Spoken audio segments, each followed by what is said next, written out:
Hello there guys, and welcome to Cox and Nut Gaming. Today I'm going to be doing a tutorial on ragdoll posing. Now there's various different aspects to ragdoll posing. Number one is just getting the body in the position you want, and number two is all the different modifiers you can then use once the body is in the position you want. So first things first is we need to spawn a character. Now if you haven't got anything extra downloaded, you'll find standard characters that you can use, or ragdolls you could use should I say, in the Half-Life 2 character section. So I'm just going to use a pretty bog standard character that you see walking around your Half-Life 2 world. Now the best way to go about posing your character for starters is to grab him by the middle of the chest, because if you pick him up by the arms, the head, the legs, it's just a nightmare to then get him standing up and stuff. And like the head obviously is not impossible, but you know, you can't really see the floor when you're lifting him up, and you know, it's kind of a bit all over the place. So what I like to do is if you hit him just centre of the middle of the top chest, about there, and then if you hold E and shift, so you're doing your angle snaps, it makes him nice and level, freeze him in place, then take a step back, you know, just lower him down just to his feet, his knees are just bent a little bit, and then that's a good height for him to just be stood up normally. And from there you can sort out the middle. If you snap it again, you can have a nice straight line on the clothes so they're not looking graphic bugged. And then from there you just grab each limb, move him around. Now one thing to note is you can grab each section of a limb individually, so I could say freeze the thigh up there, then bring the calf back, freeze that there, and then move the foot again. But I'm just going to put him in a fairly bog standard pose for now. So let's just put the foot over there. Let's use the E button to twist that. Make his maybe move them a bit further over here. He seems to be leaning forward quite a bit. So that's kind of seems to be like he'd be able to stand up like that. If we bring the arm up like this to a waving. Hello. Let's bring that arm out a little bit. Yeah, I think that's fairly standard. Oh, just forgot about the head. There we go. I think that's not too bad actually. That's looking fairly realistic. So yeah, once you're happy with your ragdoll's pose, the next thing you want to do is start modifying him how you want. So the first tool on our poser section is the eye poser. Now what you want to do is left click his eyes, and as you can see, as I move my mouse now, he's starting to look around. Now if I was to put it straight down, his eyelids close. So if you want him to be sleeping or knocked out or even dead, that's one way to do that. But one thing to note is you can see there I'm clearly to the right of his head, but for some reason he seems to be looking a little bit to the left. Now the reason that is although it looks from this angle that my cursor's to the right, or say there my cursor's to the left, if I jump you can see my cursor's actually pointing to the grass behind him, so he's not able to look left like I'm trying to make him look left. He's actually trying to look behind him to the left, which I don't know if you've tried that guys, but it's quite hard. So if I did want to make him look to the left and there's nothing obvious there for me to click apart from the floor, which you know, I might not want him to be looking down, one thing you can do is, it's fairly obvious, just spawn something, stick it in front of him where you want him to be looking, bring your eye poser back up and click the door. Now as you can see he's looking towards the door, and then you can just get rid of it and he's still looking that direction. So next thing to do is I'll do the face poser last because it's probably the most complex. The finger poser, so he's waving quite nicely there with that hand, but so supposing I wanted this to just be a fist, you know, as you do, walking at attention and all that. So you right click the hand you want to modify, so that you can make them both do different poses. and then from there you can either hold the Q button or whatever your menu button is to bring this up and do it blindly, or a better way to do it, oh, I should probably freeze that first just so it's not wobbling around, or a better way to do it is to press the C button, and that brings up the on-screen menu so you can look at what you're doing as you're doing it.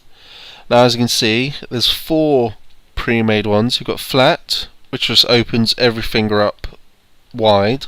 Now one thing to note when you're looking at these defaults is what the actual things here are doing, because it will help you learn how to manipulate them to just do the poses you want. Point, so as you can see, all the fingers are now in a fist apart from the one that's pointing.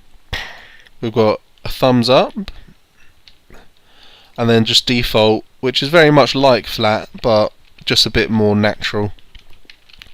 So if we wanted a fist, I'd say what I tend to do is pick the one which is most like what I want, rather than just doing it all freehand. So let's say point is the one we wanted. As you can see, moving these up curls them, and moving them down extends them again. You can't really see from this angle, but as you can see, yeah, the fingers are opening up, but I was at a bit of a bad angle there. But as you can see, there's this checkbox here, and if you're wondering why these ones here are yellow and these ones here are blue, it's because if I was to hold that down, I can't move it left or right, I can only move it up and down, whereas these ones here I can spin all around. And that's because if you look at your hand, your fingers at the base can swivel around, whereas at the knuckle and your top knuckle you can only bend them up and down. You can untick that and make it spaz out, but as you can imagine, that makes for a very unnatural looking finger. So it's best to keep that checked if you're trying to get vaguely realistic looking hands. And then from there you can move these around, and that will change the direction which your finger points before it curls. So this is my pointing finger. As you can see, they're not moved up at all, hence why that finger is pointed. So theoretically, as you can if I keep doing this, those should go, and then smooth it like that. See how's that looking? That's looking alright, I think. Where's the thumb? I think I want my thumb to not be tucked in like that. I think that's looking pretty good. So yeah, that's the finger tool.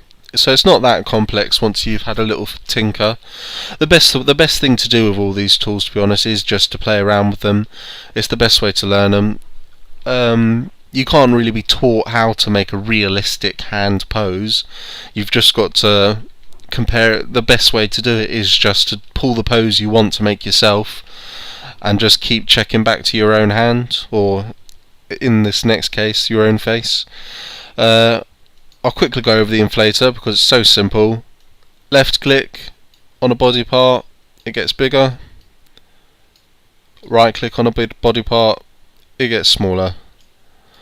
Now one thing to note is, if I say make something really big, I'm now right clicking up here and it's not doing anything. It only applies to the original bounding box of what his head or hand or leg would be, and as you can see, it can apply to any body part. But so if I now want to deflate his head, I have to put my cursor where in the area that his original sized head would have been. That looks vaguely right. So yeah, so last but not least, probably the most fun and creative tool on your ragdolls is the face poser. Now to do this, same with the hands, you right click the face you want to use, because obviously you might have multiple ragdolls, and then same again, you can press C to bring up a menu to edit stuff. Now along the top here there's some preset expressions, and in the drop down menu you've got some whereas these ones here are just those exact body parts. These the drop down menu will do a whole preset face,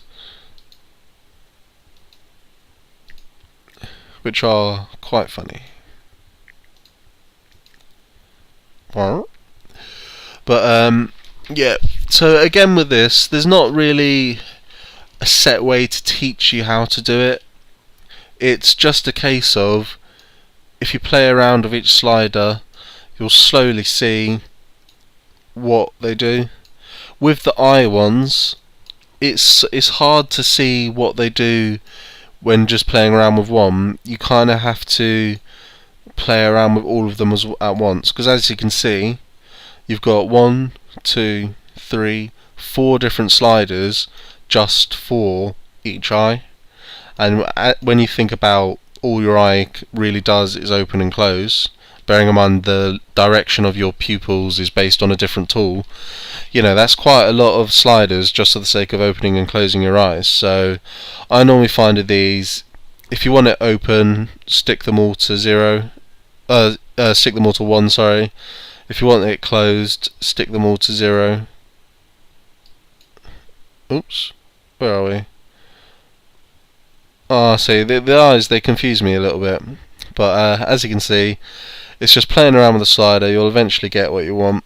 But yeah, the eyes I'm not so great at. But the rest of it, as you can see, it's a lot more visual about what's moving. So you can give it like the Rock's eyebrow, nose wrinkle. So I'm not going to run through them all, but yeah, just sliding them up and down to their maximums, you'll see what they do. And then it's just a case of, if you want realistic face poses, it's just same as I've said before. You've just got to grab a mirror, look at yourself in the mirror, pull the facial expression you want, and then just like tinker with this and think, oh, my cheek's quite raised at the moment saying this syllable.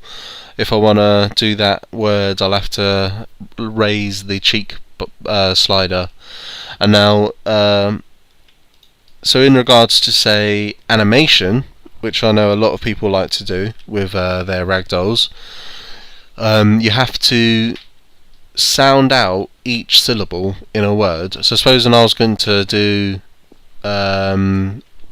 chitty chitty bang bang, you'd have to do the ch syllable, the I syllable, the T syllable, and then the Y syllable for the chitty. And then you'd have to take a snapshot of your character saying each of those syllables, and then put it into a video editor, frame by frame, and then line it up with an audio saying chitty, and then all that together will then stream nicely into an animation. So sadly, there is no way to just, unless you got a mod or you're really good at scripting, so you can actually make your character. I've seen mods where they make they say stuff and the character mouths it out. But for people who want to just do it without installing complicated software, you've literally just got to take a snapshot of saying each syllable, and it's quite long and tedious, but the results can be quite fun. But so it's well worth a go.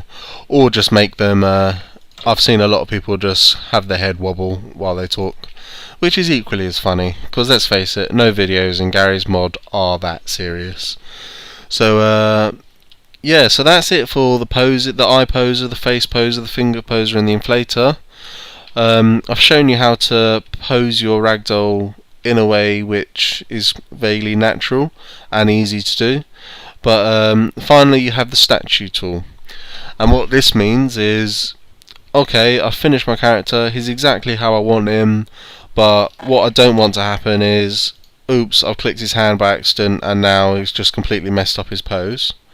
So let's just stick that. Okay, that's how I had him before, obviously. So I now hit the statue. You shoot him once, and that's it.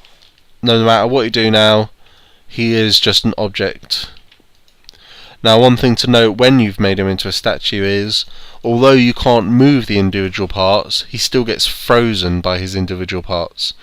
So if I was to say freeze him by the chest, I can't now unfreeze him by clicking his head, his legs or whatever. I have to click the same body part which I've frozen him at. And yeah, so I think that is pretty much it for ragdoll posing. If there's anything you feel I've missed that you want me to go over in more detail, or you want me to go over any other aspects of Garry's mod, please let me know. And I'll see you next time, where we'll be going over more complicated builds that we've been attempting at the moment for our Special Olympics. So yeah, see you later guys.